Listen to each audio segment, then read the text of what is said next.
coming to you live, which is a little weird for me, but I'm promising to do more of these for all my followers. This month I'm going to talk to you about organizing kids' artwork. It's going to be my theme for the month. We're just going to talk about the first step today. But I feel like it's a good time of year. Kids have been back in school for almost 2 months. How has time flown by that so fast?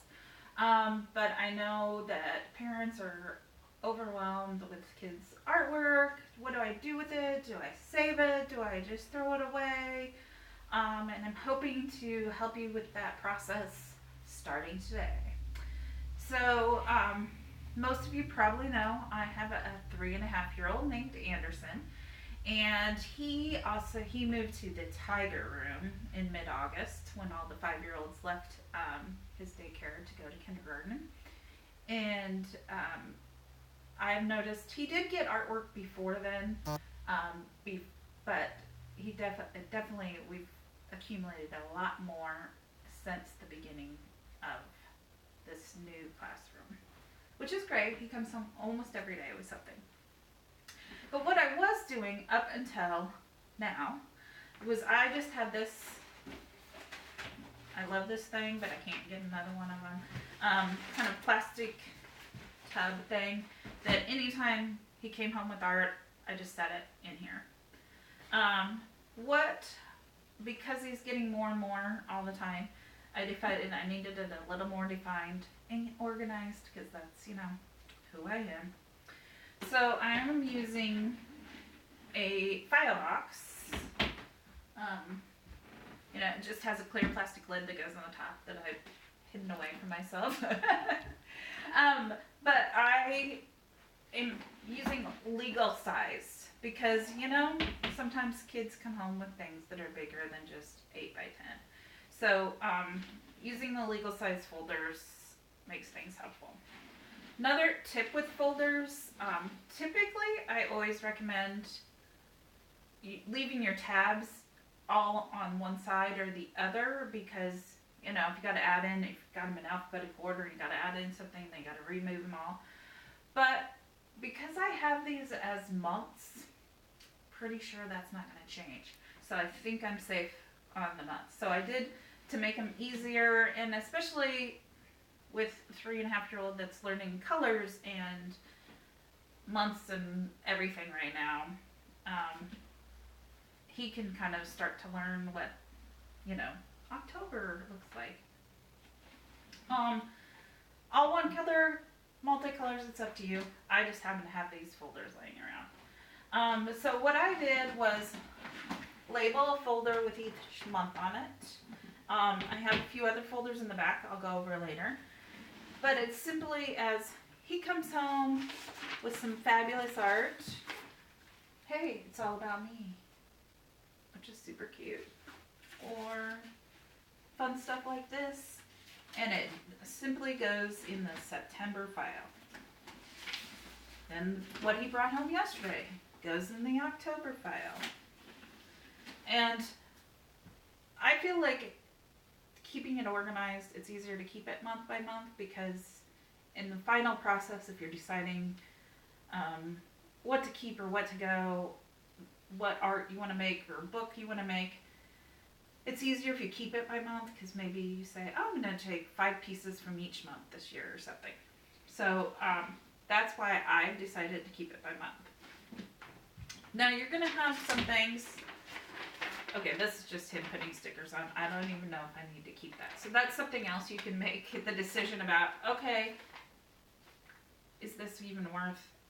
If not, recycling bin. Another tip.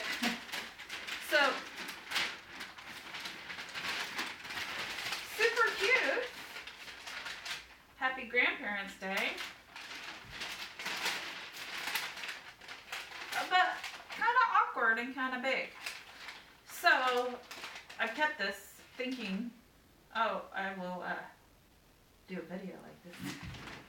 But actually the day Anderson came home with this, I had him go stand outside and because it was good lighting, it was a nice day. You can do it inside too. But take a picture with it, and that's what and then guess what? Again, recycling bin. Other things, like cute firefly that lit up when he brought it home. Do I really want to keep this? Super cute, but no. So again, this is not going to scan. It's not going to even photograph well.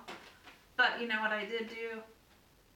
The day he brought it home, I made him stop and take a picture with it, and he played with it, or maybe even take a video of it. But don't keep things like this unless, I mean, your kids love them and are going to play with it. So that's going in the trash. So that's what I recommend. If it doesn't fit in your container, take a picture with your kid with it. Don't just take a picture of it, because especially like 3-dimensional or the size of that, you won't get how big it is or the funness of it without the kid being in the picture. It also gives a point of reference when you're collecting all these photos to do something with them of how big the kid was at that time, and it's kind of fun. So again, just drop it in here. My next video next week, we'll talk about what to do after that, but a couple other things that I made to drop in here. One just says photos, and this is because Anderson's daycare, they take photos of the kids throughout the month, and then they post them in their room and they laminate them, and then those come home when they're done with them. So I just have a spot that I can throw those in because I want it kept different than his art, because I'm gonna probably do something separate from his art. Others, Anderson has a tendency to request art from others in his life. So this is him asking for an owl, or a dog, or a fox, or I think Daddy made a kitty cat for him. So I think it's fun to save them. Hey, I'm pretty proud of my little dog here. But that maybe you may not want to keep them, but for me, I think it's fun to say, hey, you used to ask for a lot of things. Notes, I don't have anything in notes right now, but just that it's kind of, as I was putting this together, what's something that might go in here. Under events, so what I throw in there is anything that I might want to scan to tell more of the story of an event where we went. We have season tickets to Creighton Volleyball, so I threw in some of our Creighton Volleyball tickets in here. We also made our annual trip to Vallis Pumpkin Patch, so I threw the map in here. Also,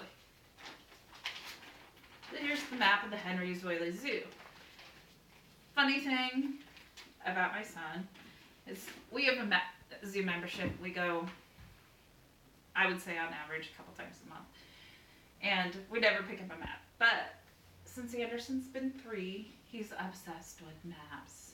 Like, he will walk around the zoo with the map. He walked around Vallis with the map. When we traveled this summer, he wanted the map of North Dakota. He wanted the map of Canada.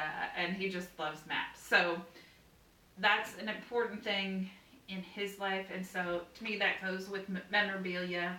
And I will most likely scan it. But it's an easy place for me to drop it in this.